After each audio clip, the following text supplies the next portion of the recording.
अस्सलाम वालेकुम। आज का हमारा टॉपिक है नाइन्थ बायोलॉजी में। टॉपिक है बायोडाइवर्सिटी। बायोडाइवर्सिटी को पहले समझते हैं कि ये किस लफ्ज़ से अख़ज़ किया गया है और इसकी क्या मानी है। It is derived by two Greek words. ये दो यूनानी अल्फाज से बना है बायोडाइवर्सिटी। पहला जो लफ्ज़ है इसका वो है बायो आता है। बायो बायो का मतलब है मीन्स लाइफ। और डाइवर्सिटी जो है, डाइवर्सिटी की जो मानी है मीन्स है वो है वैरायटी। अब समझते हैं लाइफ क्या है और वैरायटी क्या है। लाइफ लाइफ की मानी है ज़िंदगी। लाइफ उन चीज़ की होती है जो चीज़ें तीन काम कर सकती हो। मीन्स के वो सांस भी ले सकती है वो चीज़, तब भी उसकी लाइफ होगी। वो चीज़ अपनी नस्ल को बढ़ा सकती हो, यानी कि नस्ल अपने बच्चे भी पैदा कर सकते हो, तब भी वो चीज़ क्या है, उसकी लाइफ है, उसकी ज़िंदगी होगी। जो चीज़ अपनी साइज़ को इंक्रीज़ कर सकता हो अपनी, यानी कि पहले वो छोटा होता है 5 फीट या इंसान पहले फीट का होता है, फिर 2 3 4 5 फीट तक चला जाता है, यानी कि अपने अपने साइज़ में इंक्रीज़ उसने कर दिया ना। तो ये तीन चीज़ जब कोई चीज़ करता है तो उनकी लाइफ होती है। पहली चीज़ क्या है, सांस ले सकता हूँ। दूसरी चीज़ क्या है, अपनी नस्ल को भी बढ़ा सकता हूँ। तीसरी चीज़ क्या है कि वो अपने साइज़ को इंक्रीज़ कर सकता हो, ग्रोथ कर सकता हो। ये तीन चीज़ जब जब कोई चीज़ करता है तो उसको हम कहते हैं कि इसकी क्या चीज़ है, लाइफ है, इसकी क्या है, ज़िंदगी है। तो बायो की क्या मानी है, लाइफ। और वैरायटी डाइवर्सिटी की क्या मानी है, वैरायटी। वैरायटी किसे कहते हैं, अक़साम। अक़साम की क्या मतलब है कि लाइफ तो हो, लाइफ किसे कहते, लाइफ किन चीज़ों को कहते हो, जो लिविंग ऑर्गेनिज्म हो, जो ये तीन काम कर सकते हो। यानी कि लिविंग ऑर्गेनिज्म जानदार की क्या चीज़, अक़साम। जानदारों की अक़साम, वैरायटी। जानदारों की अक़साम को क्या कहते हैं, बायोडाइवर्सिटी। ये तो हो गई उसकी मानी, मीनिंग हो गई। अब आते ये जो वैरायटी, ये जो अक़साम है, कब किन चीज़ों के दरमियान अक़साम। वैरायटी वैरायटी में है विदिन दिस स्पीशीज़। वैरायटी हो सकती है, जो अक़साम ये हो सकती है विदिन। विदिन और एमंग में अगर फ़र्क रखा जाए, विदिन और एमंग हम दोनों कहते हैं दरमियान, लेकिन विदिन और एमंग के दरमियान में क्या फ़र्क, ये दरमियान दरमियान दोनों की मीनिंग तो दरमियान है, लेकिन क्या फ़र्क है। जब भी विदिन आ जाए तो इसका यह मतलब है कि एक चीज़ के दरमियान मवाज़ने को क्या कहते हैं, विदिन इस्तेमाल करते हैं। मीन्स कि आपने देखा होगा कि जो हम कहते हैं कि सारे बकरियां हैं, ये बकरियां में कुछ आपने देखा होगा कि हम कहते हैं कि सरगोदी बकरी है। ये हम आपने देखा होगा कि ये इसके कान लंबे, कोई बकरी ऐसे भी होती है जिसके कान लंबे लंबे होते हैं। कोई बकरी ऐसे होती है जिसके कान छोटे छोटे होते हैं। देखो ना, है तो सारे बकरियां, लेकिन हमने कहा कि एक किस्म, एक चीज़ के दरमियान मवाजना, एक चीज़ के दरमियान फ़र्क को, दरमियान मवाज़ने को हम जब मवाज़ना करते हैं, एक चीज़ है, लेकिन उसके दरमियान फ़र्क होता है। एक चीज़ के दरमियान में भी फ़र्क क्या होता है। सिर्फ नाम तो वही एक होता है, लेकिन बाकी हर चीज़ में उसके क्या होते हैं, फ़र्क होता है। हम कहते हैं कि ये बकरी, इसके कान बड़े बड़े, ये सरगोदी बकरी है। हम कोई ऐसी भी ये बकरी हो सकती है जिसके कान छोटे छोटे होते हैं। मीन्स आपने देखा होगा कि ये कहते हैं कि लोग कहते हैं कि ये ऑस्ट्रेलियन ऑस्ट्रेलियन गाय है, यानी कि उसके कान नहीं होते, उसके छोटे छोटे कान होते हैं ऑस्ट्रेलियन गाय के। और कुछ आपने देखा ये कहता है कि इसके कान छोटे छोटे बड़े बड़े कान है, तो हम उसके अलग अलग किस्म के गायें होती है, लेकिन होते हैं तो सारे गायां, लेकिन उन गायों के दरमियान भी क्या होती है, वैरायटी होती है। जब एक चीज़ के दरमियान अक़साम को हम बयान करते हैं, फॉर एग्ज़ाम्पल हम इंसानों में भी क्या है, वैरायटी है। हम होते तो सारे इंसान, लेकिन इंसानों में भी बहुत सारे किस्म के अक़साम हैं। आपने देखा होगा अफ्रीकन जो लोग हैं वो काले होते हैं, बनिस्बत जो हम देखा जाए तो ऑस्ट्रेलियन जो लोग हैं, ऑस्ट्रेलियन वो गोरे होते हैं। क्यों, लेकिन होते होते दोनों इंसान, अफ्रीकन वाले इंसान हैं, ऑस्ट्रेलिया वाले इंसान हैं, लेकिन इनके दरमियान भी क्या है, वैरायटी, अक़साम है। हम दोनों देखना, एक चीज़ के दरमियान हम दोनों इंसान, एक चीज़ है, एक ही चीज़ है, लेकिन हम ही इंसानों में भी क्या चीज़ है, वैरायटी है। अब ये आपने देखा होगा वैरायटी में हो विदिन द स्पीशीज। स्पीशीज क्या चीज़ है, थोड़ा सा स्पीशीज को समझते हैं उसके बाद हम जाते हैं। स्पीशीज को देखे, species are similar organism which can interbreed freely and produce fertile offspring. Species वो एक किस्म के ऑर्गेनिज्म हैं विच विच कैन जो कर सकते हो इंटरब्रीड, मिलाप भी कर सकते हो फ्रीली, आज़ादाना, कोई इसमें यह ना हो, एंड प्रोड्यूस फर्टाइल ऑफस्प्रिंग, और वो पैदा करे। फर्टाइल मीन्स ऑफस्प्रिंग कहते हैं औलाद पैदा करे, अपने बच्चे पैदा करे, लेकिन बच्चे भी किस तरह पैदा करे, फर्टाइल, वो जो बच्चे पैदा करता है वो भी आगे नस्ल क्या करे, बढ़ा सकते हो। मीन्स अगर आपने देखा हो कि जब गद्दा और घोड़ा मिलाप करते हैं तो वो घोड़ा और गधे के मिलाप से ऑफस्प्रिंग तो पैदा हो जाते हैं, लेकिन वो जो ऑफस्प्रिंग होता है, वो जो खच्चर होता है, वो फर्टाइल नहीं होता, वो आगे अपने नस्ल को नहीं बढ़ा सकता। तो वो तो स्पीशीज़ नहीं हुई। स्पीशीज़ तो वो चीज़ है जो मिलाप करके बच्चे पैदा करे, ऑफस्प्रिंग पैदा करे, लेकिन वो जो बच्चे हैं वो भी आगे नस्ल को बढ़ा सकते हो। हम खच्चर को स्पीशीज नहीं कह सकते, क्योंकि वो घोड़े और गधे ने तो मिलाप तो किया, अब इंटरब्रीड किया आज़ादाना तौर पर, लेकिन वो जो बच्चे पैदा करेंगे वो फर्टाइल नहीं होंगे, वो आगे नस्ल नहीं बढ़ाएंगे। तो हम कैसे, इसलिए हम कहते हैं कि सिमिलर ऑर्गेनिज्म, देखो ना, घोड़ा और गधा सिमिलर ऑर्गेनिज्म नहीं है, मुख्तलिफ किस्म के जानदार है। तो इसीलिए हम कहते हैं, स्पीशीज हम कहते हैं जब एक किस्म का ऑर्गेनिज्म, यानी कि घोड़ा घोड़ा घोड़ा और यानी कि जो घोड़ा नर होता है और जो घोड़ी मादा होती है, जब एक किस्म के ऑर्गेनिज्म, देखिए सिमिलर ऑर्गेनिज्म, जो कुत्ती होता है, कुत्ता होता है, एक किस्म के ऑर्गेनिज्म, जब ये इंटरब्रीड करेंगे, मिलाप करेंगे, तो वो क्या पैदा करेंगे, ऑफस्प्रिंग, लेकिन वो ऑफस्प्रिंग कैसा हो, फर्टाइल होंगे। लेकिन जब मुख्तलिफ किस्म के ऑर्गेनिज्म मिलाप करेंगे तो वो ऑफस्प्रिंग तो पैदा कर पाएंगे, लेकिन वो ऑफस्प्रिंग आगे नस्ल को नहीं बढ़ा पाएंगे। तो इसलिए हम कहते हैं कि एक किस्म का ऑर्गेनिज्म जब मिलाप करे और वो बच्चे भी पैदा करे, लेकिन वो बच्चे आप फर्टाइल हो, तब वो चीज़ क्या है, वो जो जो दो ऑर्गेनिज्म ने मिलाप किया और बच्चे भी पैदा कर सकते हो, और वो बच्चे फर्टाइल हो, तब हम कह सकते हैं कि यह ऑर्गेनिज्म क्या है, एक स्पीशीज़ है। अब आते हैं दोबारा अपनी इसकी जानिब। उसके बाद देखिए किधर है, जी जो इधर है, वैरायटी में है within the species, variety अकसाम, एक किस्म के जानदारों के दरमियान अकसाम, स्पीशीज, देखो ना, हमने कहा था कि एक किस्म के ऑर्गेनिज्म, घोड़े और गधे तो बहुत अलग अलग किस्म के ऑर्गेनिज्म थे। अब हमने पढ़ा था कि गाय एक किस्म के ऑर्गेनिज्म, गाय गाय गाय में फ़र्क होता है, तो उन एक किस्म ऑर्गेनिज्म स्पीशीज के दरमियान, गाय गाय के दरमियान जो अकसाम होती हैं, आर या एमंग द स्पीशीज, यानी कि एक एमंग कहते हैं मुख्तलिफ चीज़ों के दरमियान जो फ़र्क होता है, मवाजना होता है, वो तब हम क्या लगाते हैं, एमंग लगाते हैं। यानी कि हम जो है ना, ये जो हम इंसान हैं, हम मुख्तलिफ हैं, हम मुख्तलिफ इंसान हैं। किससे मुख्तलिफ हैं, घोड़े से हम मुख्तलिफ हैं, कुत्ता घोड़े से मुख्तलिफ है, घोड़ा गधे से मुख्तलिफ है, देखो ना, घोड़ा गधे से मुख्तलिफ है, कुत्ता गधे से मुख्तलिफ है, गाय फिर घोड़े से मुख्तलिफ है, गाय फिर शेर फिर चीता से मुख्तलिफ है। देखो ना, अकसाम, वो अकसाम जो मुख्तलिफ किस्म के ऑर्गेनिज्म के दरमियान अकसाम, देखो ना, स्पीशीज़, घोड़ा एक स्पीशीज़ है ना, लेकिन घोड़ा और गधे गधे के दरमियान क्या है, अकसाम है। घोड़ा अलग किस्म का स्पीशीज़ है और ये गाय या कुत्ता अलग किस्म का स्पीशीज़ है, यानी कि मुख्तलिफ किस्म के ऑर्गेनिज्म के दरमियान अकसाम, वैरायटी, या एक किस्म के ऑर्गेनिज्म के दरमियान, स्पीशीज़ के दरमियान अकसाम को क्या कहते हैं, बायोडाइवर्सिटी कहते हैं। अब आते थोड़ा सी डिफिनीशन के बारे में आते हैं।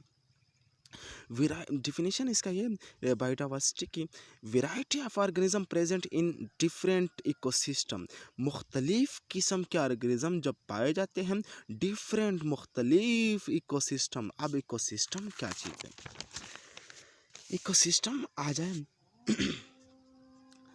the interaction between living organism and non-living organism in an environment in a particular area। Interaction, the interaction किसे कहते हैं, वो ताल्लुक बिटवीन दरमियान लिविंग ऑर्गेनिज्म के दरमियान और वो लिविंग ऑर्गेनिज्म का ताल्लुक नॉन लिविंग ऑर्गेनिज्म के दरमियान भी हो, और ये दोनों ताल्लुक किस में काम करें? इन्वायरमेंट। इन्वायरमेंट किसे कहते हैं?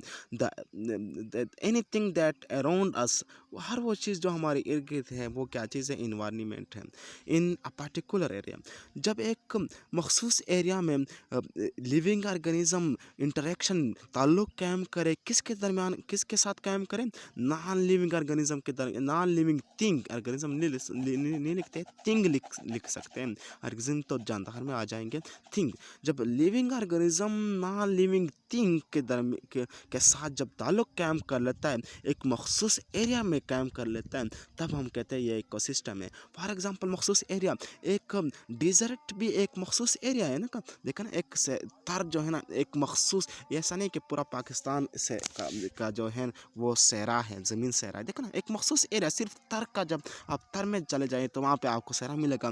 तर के इधर आ जाए बलूचिस्तान, या बलूचिस्तान में तो खैर कई कई जगह पे ये होंगे, सहरा होंगे, लेकिन अगर खैबर पख्तूनख्वा या पंजाब आ जाए तो वहाँ पे सहरा नहीं होंगे। देखो ना, तर एक मखसूस एरिया है, वहाँ पे आपको सहरा मिलेगा। तो एक मखसूस एरिया में वो जब सहरा में जो लिविंग ऑर्गेनिज्म होंगे, उसका ताल्लुक किसके दरमियान? Non living thing. Non living thing किसे कहते हैं? जैसे कि एक ऑर्गेनिज्म का, एक लिविंग ऑर्गेनिज्म का ताल्लुक किसके साथ हो सकता है? पानी के साथ हो सकता है। देखो ना, पानी क्या है, चीज़ है? नॉन लिविंग थिंग है। एक लिविंग ऑर्गेनिज्म का ताल्लुक ऑक्सीजन के साथ हो सकता है। ऑक्सीजन क्या चीज़ है? नॉन लिविंग थिंग है, गैर जानदार चीज़ है। तो ये जो लिविंग ऑर्गेनिज्म का ताल्लुक नॉन नॉन लिविंग थिंग के साथ होता है, और वो एक मखसूस एरिया में होता है। जैसे कि हमने डिस्कस, एक जितने भी सहरा में अगर कोई ऑर्गेनिज्म है, लिविंग थिंग है, और उसका ताल्लुक पानी के साथ होता है, उसका ताल्लुक ऑक्सीजन के साथ होता है, और उस मखसूस एरिया को अब हम कहेंगे कि इकोसिस्टम है। ये जो सहरा है इकोसिस्टम, क्योंकि इसमें जो लिविंग ऑर्गेनिज्म है वो ताल्लुक कायम करते हैं नॉन लिविंग थिंग का। इस सहरा में जो पानी, इस सहरा में जो ऑक्सीजन है, ठीक है, इसे कहते हैं इकोसिस्टम। या एक तालाब में जो मछली होते हैं उसका ताल्लुक पानी के साथ होता है। पानी क्या चीज़ है? नॉन लिविंग थिंग है। और एक तालाब भी एक मखसूस एरिया है तालाब। तो तालाब एक मखसूस एरिया है, और उस मखसूस एरिया में जो मछली है, लिविंग थिंग है, उसका ताल्लुक पानी के साथ, ऑक्सीजन के साथ। ये जो तालाब है, ये इसको हम क्या कह सकते हैं? इस तालाब को हम क्या कह सकते हैं? इकोसिस्टम कह सकते हैं। अब आते हैं दोबारा इसके डिफिनेशन की तरफ। वैरायटी में है विदिन अमंग द डिफिनेशन पे आते हैं। Variety of organism present in different ecosystem. Variety, अकसाम, बहुत सारे किस्म के ऑर्गेनिज्म जो प्रेजेंट होते पाए जाते हैं डिफरेंट इकोसिस्टम, मुख्तलिफ इकोसिस्टम में। जब मुख्तलिफ किस्म के ऑर्गेनिज्म पाए जाते हैं तब हम इसे क्या कहते हैं? बायोडाइवर्सिटी। यानी कि इकोसिस्टम तो एक तालाब भी हो सकता है, इकोसिस्टम तो एक जो है ना सहरा भी हो सकता है, इकोसिस्टम एक माउंटेन में हो सकता है। देखा ना, आपने देखा होगा कि एक इकोसिस्टम एक तालाब भी हो सकता है। तालाब में तो मुख्तलिफ किस्म के ऑर्गेनिज्म होंगे, मछलियाँ होंगी, फ्रॉग होंगे, और किस्म के ऑर्गेनिज्म भी तालाब में होंगे। वो एक इकोसिस्टम, उस एक तालाब, हमने अभी कहा कि एक तालाब एक इकोसिस्टम है, वहाँ इस तालाब में भी एक ऑर्गेनिज्म नॉन लिविंग ऑर्गेनिज्म के साथ ताल्लुक़ रखता है। तो वो जो तालाब है उसमें उस एक तालाब को हम क्या कहते हैं? इकोसिस्टम कहते हैं। उस इकोसिस्टम, उस तालाब में, उस इकोसिस्टम में मुख्तलिफ किस्म के ऑर्गेनिज्म जब पाए जाते हैं तो हम क्या कह सकते हैं कि ये बायोडाइवर्सिटी है। यानी कि एक मखसूस एरिया में, मखसूस इकोसिस्टम में जब मुख्तलिफ किस्म के ऑर्गेनिज्म पाए जाते हैं, चाहे वो मुख्तलिफ के ऑर्गेनिज्म एक किस्म के ऑर्गेनिज्म के दरमियान अकसाम हो, या मुख्तलिफ किस्म के ऑर्गेनिज्म के दरमियान अकसाम हो, और वो एक मखसूस इकोसिस्टम में हो, तो वो उसको हम क्या कहते हैं? बायोडाइवर्सिटी। कहते हैं कि biologist estimated that today global biodiversity consist 100 million kind of organism. Biologist ने एक अंदाज़ा लगाया है कि आज का जो दुनिया का जो आज का बायोडाइवर्सिटी है वो 100 मिलियन काइंड ऑफ ऑर्गेनिज्म पर मुश्तमिल है। ये नहीं कि अगर ऑर्गेनिज्म की बात करें कि कितने किस्म के ऑर्गेनिज्म हमारे पूरी दुनिया में हैं, तो ये 100 मिलियन किस्म के ऑर्गेनिज्म, यानी कि 100 मिलियन किस्म के ऑर्गेनिज्म हमारे पूरी दुनिया में पाए जाते हैं। उन 100 मिलियन में आपने देखा होगा कि गद्दा है, गाय है, घोड़ा है, बकरी है, जो शेर है, चीता है, ये सारे देखो ना मुख्तलिफ़ किस्म के ऑर्गेनिज्म, और ये मुख्तलिफ़ किस्म के ऑर्गेनिज्म 100 मिलियन किस्म के ऑर्गेनिज्म हैं जो हमारे एक बायोडाइवर्सिटी या जो हमारे दुनिया में पाए जाते हैं। मुख्तलिफ़ किस्म के ऑर्गेनिज्म की बात की जाए तो 100 मिलियन के ऑर्गेनिज्म किस्म के ऑर्गेनिज्म हमारी पूरी दुनिया में हैं। उसके बाद बात की जाए biodiversity not distributed uniformly on the earth. Biodiversity हमारे ज़मीन पे यकसां यूनिफॉर्म कैसे यकसां तकसीम नहीं किया हुआ है। ऐसा नहीं है कि एक मखसूस एरिया में वो सिर्फ मखसूस ही ऑर्गेनिज्म होंगे, एक मखसूस एरिया में सिर्फ आप सिर्फ चीते और घोड़े होंगे, ऐसा नहीं है। एक मखसूस एरिया में यूनिफॉर्मली ये जो बायोडाइवर्सिटी ये यूनिफॉर्मली नहीं यकसां नहीं होगी। आपको मिलेंगे एक मखसूस एरिया में बहुत सारे आपको गद्दे मिलेंगे, एक इकोसिस्टम में लातादाद आपको कुत्ते मिलेंगे, एक इकोसिस्टम में बहुत सारे आपको जो है ना गाय भैंस मिलेंगे। तो ये ऐसा नहीं है कि एक मखसूस तादाद एक मखसूस एरिया में मखसूस तादाद में एक किस्म के ऑर्गेनिज्म पाए जाते हैं, मुख्तलिफ़ किस्म के ऑर्गेनिज्म पाए जाते हैं। मुख्तलिफ एक मखसूस तादाद में नहीं पाए जाते बल्कि यूनिफॉर्म नहीं होती, यानी कि एक मखसूस किस्म की तादाद में ऑर्गेनिज्म एक मखसूस इकोसिस्टम में नहीं होगी बल्कि मुख्तलिफ़ किस्म की तादाद में होंगी। It depend on climate change. ये जो मुख्तलिफ़ किस्म की तादाद मुख्तलिफ़ किस्म के ऑर्गेनिज्म एक मखसूस एरिया में होते हैं, ये किस पे मुनसर होते हैं? ये क्लाइमेट पे भी मुनसर करते हैं। क्लाइमेट किसे कहते हैं? आब व हवा।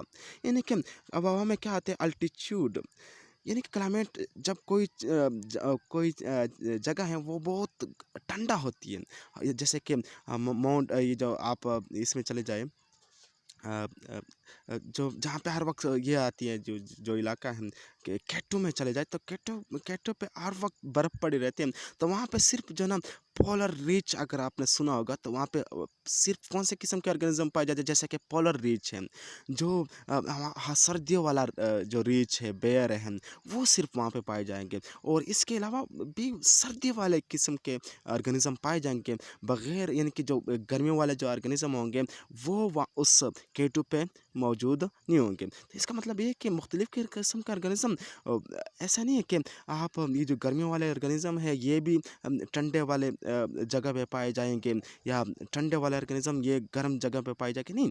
मुख्तलिफ़ किस्म के आबोहवा के ऑर्गेनिज़्म मुख्तलिफ़ किस्म की जगह में, सर्द वाले ऑर्गेनिज़्म सर्द वाले जगह में रहेंगे, गर्म गर्म इलाके वाले ऑर्गेनिज़्म गर्म इलाके में रहेंगे। और ये कहते हैं कि जो ऑर्गेनिज़्म होंगे, अक़साम होंगे, ये अल्टीट्यूड या ऊँचाई पे डिपेंड करता है। कोई ऐसे ऑर्गेनिज़्म होंगे जो ऊँचे-ऊँचे पहाड़ों पे रहेंगे, कोई ऐसे रहेंगे जो नीचे सेटल एरिया में रहेंगे। और वो देखो ना मुख्तलिफ़ किस्म, यानी कि ये जो अक़साम है लिविंग ऑर्गेनिज़्म, ये अल्टीट्यूड पे डिपेंड करता है, यानी कि ऊँचाई पे रहने वाले ऑर्गेनिज़्म अलग होंगे और नीचे सेटल एरिया में ऑर्गेनिज़्म जो होंगे वो अलग होंगे। उसके बाद कंपोज़िशन ऑफ सॉइल पे डिपेंड करता है कि सॉइल सॉइल किस तरह बनी है, ये इसकी मिट्टी किस तरह है। खुश्क ज़मीन होती है, गीली ज़मीन होती है, तो उसपे भी डिपेंड करता है। खुश्क ज़मीन वाले ऑर्गेनिज़्म जो होते हैं वो हमेशा खुश्क जगह पे रहेंगे, और जो गीली ज़मीन वाले होते हैं वो हमेशा गीली ज़मीन पे रहेंगे या फिर पानी में रहेंगे। उसके बाद ये कहते हैं कि tropical region of the earth richer biodiversity than the polar region. Tropical region कौन सा रीजन होता है? ये कहते हैं कि जो जो सर्दी वाले रीजन है, इलाके हैं, जो ज़मीन होते हैं उसमें बहुत जो सर्दी वाले नहीं, सॉरी, जो गर्मियों वाले इलाके होते हैं उसमें जो ऑर्गेनिज़म मुख्तलिफ़ किस्म के जो ऑर्गेनिज़म होंगे वो उसकी जो अक़साम होंगे वो ज़्यादा होंगे। ये नहीं कि आपने देखा होगा गर्मियों में जो गर्म जो इलाके होते हैं वहाँ पे बहुत सारे किस्म के ऑर्गेनिज़म आपको मिलेंगे, कुत्ते, गायें, भैंस, भेड़, बकरियाँ, बहुत सारे ऑर्गेनिज़म मिलेंगे। किसके बनिस्बत? पोलर रीजन जो सर्दी इलाके होंगे, सर्दी इलाके में मखसूस एक बहुत चंद किस्म के ऑर्गेनिज़म वहाँ पे रहेंगे। सिर्फ वो ऑर्गेनिज़म रहेंगे जैसे कि पोलर रीच हो गया, जैसे कि मखसूस किस्म के ऑर्गेनिज़म जो सिर्फ सर्दियों में रह सकते हैं वो ऑर्गेनिज़म रहेंगे। ऐसा नहीं है कि देखो ना आपको मिले, आपने आप भी पढ़ा कि गर्म इलाकों में बहुत किस्म के ऑर्गेनिज़म मिलेंगे। किसमें? बनिस्बत सर्दी इलाके में, क्योंकि सर्दी इलाके में वो सिर्फ वो जानदार रह सकते हैं जो सिर्फ सर्दियों में अपनी ज़िंदगी गुजार सकते हैं। अब नेक्स्ट में ये यहाँ तक हो गया बायोडाइवर्सिटी। नेक्स्ट वीडियो में मिलेंगे अगले टॉपिक में। इतने में अल्लाह हाफ़िज़।